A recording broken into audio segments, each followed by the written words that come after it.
کہتے ہیں میرا بیٹا جب پیدا ہوا تھا تو میں نے اس کے دائیں کان میں اذان تو دی تھی لیکن بائیں کان میں تکبیر نہیں دی تھی۔ کوئی نہیں، اللہ کا وہ سنت ہے، ثواب تھا، نہیں ہوا تو کوئی ایسا گناہ نہیں ہے۔ کتنے بچے ہیں جو یورپ میں پیدا ہوتے ہیں،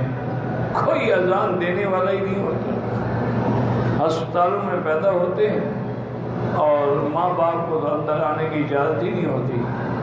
تو وہاں کون، نہ ڈاکٹر بھی مسلمان نہیں، نرسیں بھی مسلمان نہیں، کون تکبیر دے گا، کون اذان دے گا؟ ویسے ماں باپ کو بھی اتنی زیادہ ضرورت نہیں ہوتی، کیونکہ انہوں نے خود کبھی اذان نہیں دی، خود کبھی تکبیر نہیں کہی، خود کبھی نماز نہیں پڑھی، تو بچے کا فکر کیا دیکھا جائے گا؟ یہ تو اس کو فکر ہوتی ہے جس کو پتہ ہے کہ اذان اور تکبیر کا کیا مرتبہ ہے اور کیا مقام ہے،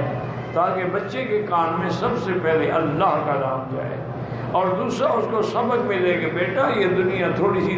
اتنی ہے جیسے اذان اور تکبیر کے درمیان میں وقت ہوتا ہے، اس کے بعد ختم، اسی طرح یہ دنیا بھی ختم ہو جائے گی۔